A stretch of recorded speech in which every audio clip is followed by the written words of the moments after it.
तो आज हम बात करने वाले हैं चैप्टर नंबर 10 के मोस्ट इंपॉर्टेंट क्वेश्चंस की, जिसका नाम वृत्त है। दोस्तों इस वृत्त चैप्टर से अगर आपको समकेंद्रीय वाले क्वेश्चन पूछ दिए जाए बोर्ड एग्जाम में तो कैसे करेंगे, और यह प्रश्न पूछा भी जाता है बोर्ड एग्जाम में, इसलिए इस लिहाज से देखा जाए तो यह प्रश्न क्या है दोस्तों, मोस्ट इंपॉर्टेंट प्रश्न है।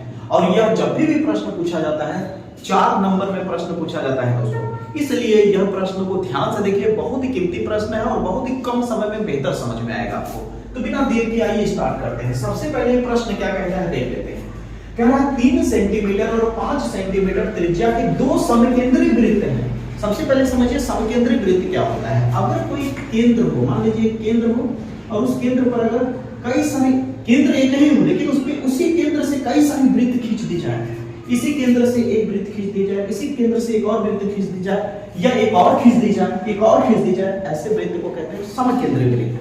लेकिन यहाँ पे समकेंद्री वृत्त क्या है हमारे पास 2 है, जिसकी छोटे वाले की जो त्रिज्या है, ये छोटे वाले की जो त्रिज्या होगी वो कितनी है 3 सेंटीमीटर, और बड़े वाले की जो त्रिज्या है वो कितनी है 5 सेंटीमीटर है। ठीक है, अभी क्या कहता है कि यदि बड़े वाले वृत्त की जीवा किसे कहते हैं दोस्तों, जब अगर कोई वृत्त हो इस तरह से केंद्र को है, मान लीजिए यहां से जब कोई इस तरह से एक लाइन खींचे तो इसे जीवा कहते हैं। क्या कहते हैं दोस्तों, जीवा कहते हैं। तो AB एक जीवा खींची गई, तो यहां से मैं AB एक जीवा खींच रहा हूं, लेकिन इस प्रश्न में क्या कहना पता है कि जब आप इस जीवा को खींच रहे थे ना, तो ये जीवा जो है ऐसे जाते जाते छोटे वाले वृत्त को टच करते हुए चला गया, स्पर्श करते हुए चला गया ये, और इसका नाम C है। देखिए यहीं पे लिखा हुआ है जीवा AB अंदर वाले वृत्त को बिंदु C पर क्या कर दिया, स्पर्श करते हुए जा रहा है। यही बोला कि नहीं, इसीलिए कहते हैं डायग्राम को बेहतर समझना चाहिए, तो समझ ऑटोमेटिक आसान हो जाता है।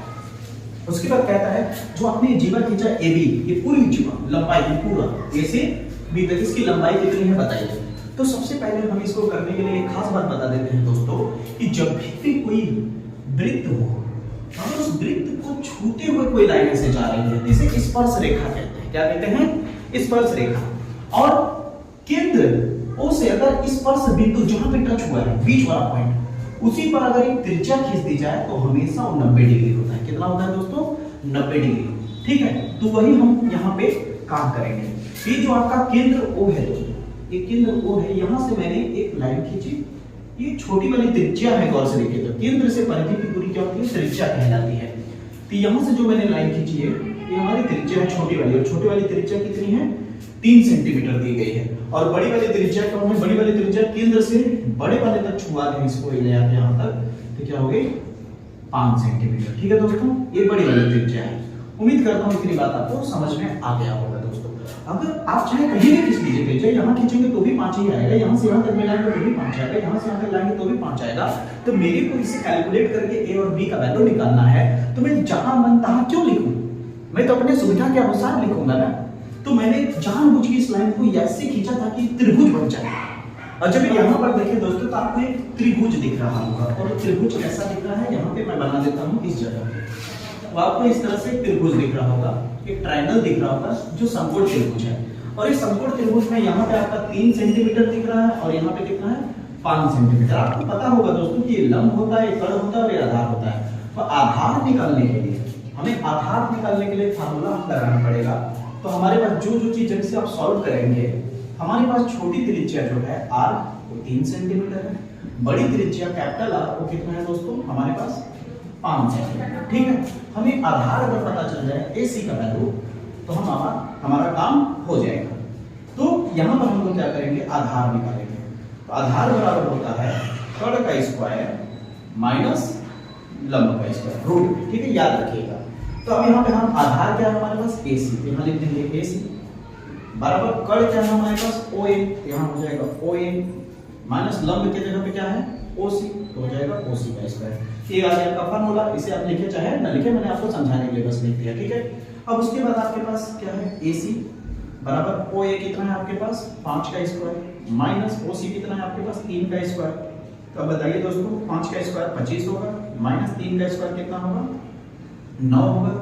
तो AC बराबर कितना हो जाएगा 16, बाहर निकालेंगे कितना है दोस्तों 4 सेंटीमीटर। तो आपके पास AC का वैल्यू मिल गया 4। अब यहाँ पे आप जब सॉल्व करेंगे तो बिकॉज करके दिखा देंगे कि क्या कहते हैं आपका AC जो है वो बराबर है किसके, BC के। इसलिए अगर AC का वैल्यू 4 है तो BC का वैल्यू भी 4 हो जाएगा। तो हम लिख देंगे टोटल, अतः ए बी पूछा था ना, तो ए बी की जो लंबाई हो जाएगी वो क्या हो जाएगा, ए सी प्लस बी सी। तो ए बी बराबर कितना हो जाएगा, ए 4 है तो ए भी 4 होगा, तो 4 और 4 कितना हो जाएगा, 8 हो जाएगा। ये आपका आ गया 8 सेंटीमीटर। देखा दोस्तों कितना छोटा सा सवाल है, अगर गौर से देखें आप तो नॉर्मल बस खेल पूरा डायग्राम का है। अगर आपको क्वेश्चंस पसंद आया हो दोस्तों, आपको वीडियो अच्छा लगा हो तो अपने दोस्तों तक जरूर वीडियो को शेयर करें। और सबसे अच्छी बात कि इस चैप्टर से रिलेटेड जितने भी थ्योरम हैं या फिर जो मोस्ट इंपॉर्टेंट क्वेश्चंस हैं उसका इसके डिस्क्रिप्शन में मैं लिंक दे दे रहा हूं, उसे देखिए। बोर्ड एग्जाम में जो ज्यादातर प्रश्न पूछे जाते हैं इस चैप्टर से, वो प्रश्न का लिंक है इसमें नीचे डिस्क्रिप्शन में, उसे जाकर के देखें दोस्तों। और आपका इस चैप्टर से बेहतर मार्क्स आएगा उसकी गारंटी मेरी है। जय हिंद, जय भारत।